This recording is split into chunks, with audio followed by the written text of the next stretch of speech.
నేను ఇవాళ చెప్తున్నా, నేను జగిత్యాల్లో చేపట్టబడ్డటువంటి కార్యక్రమాలు నీ కొడంగల్ లేవు, నీ సిద్దిపేట లేవు, సిరిసిల్ల లేవు చెప్పంటున్నాను. దేవుడు అవకాశం ఇస్తే తెలంగాణ రాష్ట్రమే కాదు జాతీయ స్థాయిలో జగిత్యాలు గుర్తింపచ్చే విధంగా దీన్ని అభివృద్ధి చేయడం సంకల్పం చెప్పంటున్నాను. జాతీయ స్థాయిలో గుర్తింపచ్చే విధంగా అభివృద్ధి చేయడం సంకల్పం చెప్పండి.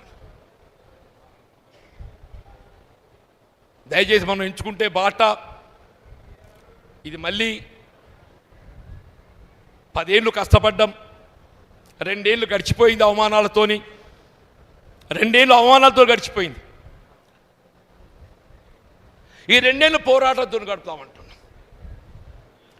2 ఏళ్ళు పోరాటంతో గడుపుతామని చెప్పంటున్నాను.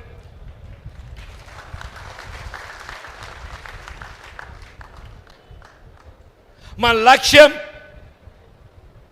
ధర్మం, ధర్మ పోరాటం, మన ధర్మ పోరాటం చెప్పండి, న్యాయం కోసం పోరాటం చేస్తాం, మన హక్కులకు పోరాటం చేస్తామని చెప్పంటున్నా.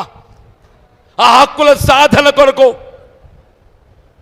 నా భుజం తట్టి నాకు అండగా నిలవాలని కోరుతున్నా సవినయంగా.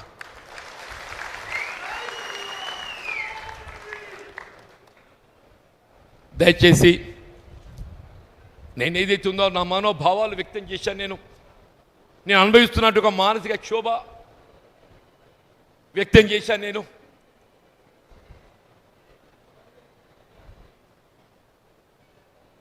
నేను పార్టీ వీడడం అనేది నాటువంటి బాధాకరం చెప్తున్నా. నేనేం స్క్రీన్ గీసుకొని ముఖ్యమంత్రి కావాలని చెప్పి కాంగ్రెస్ పార్టీలకు రాలేదు. కొద్దిమంది ఏదైతున్నదో స్క్రీన్ గీసుకొని ముఖ్యమంత్రి కావాలని పార్టీలోకి వచ్చిన వాళ్ళు ఉన్నారు.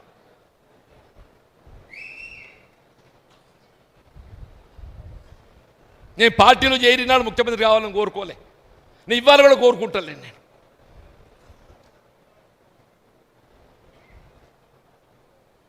మీరు ఏ స్క్రీన్ గీసుకొని తొక్కుకుంటా ముఖ్యమంత్రి అయినరో సంతోషం నాయన, కానీ మమ్మల్ని కూడా బతకనియండి. ఇతర నన్నంటే నేను పోతున్న స్వేచ్ఛ ఏదైతుందో ఈ తొక్కుడు భరించ కాబట్టి నేను స్వేచ్ఛ కోరుకుంటున్నా. కానీ దీంతో నన్ను ఏదైతుందో కొంత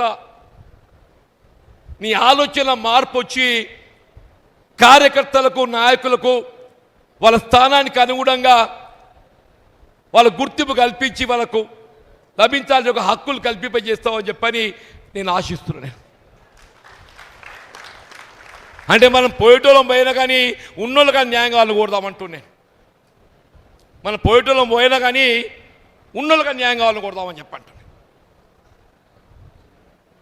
దయచేసి నేను మరొక్కసారి ఇవాళ నేను సమర్పించబోతున్న రాజీనామా అంటే నేను వాస్తవంగా ఏదైతున్నదో మిత్రుడు గంగారెడ్డి గారి ఏదైతే దారుణ ఏదో మారణ కాండ జరిగిన తర్వాత పార్టీకి 24th October letter రాశానే.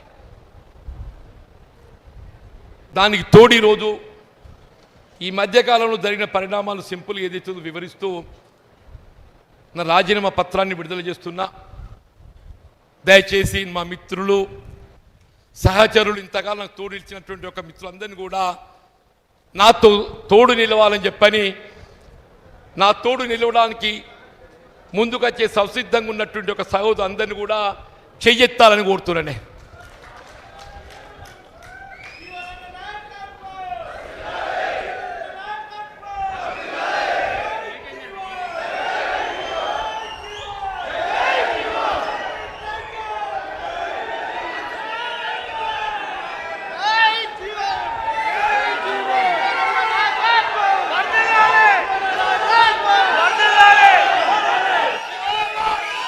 Please subscribe .news.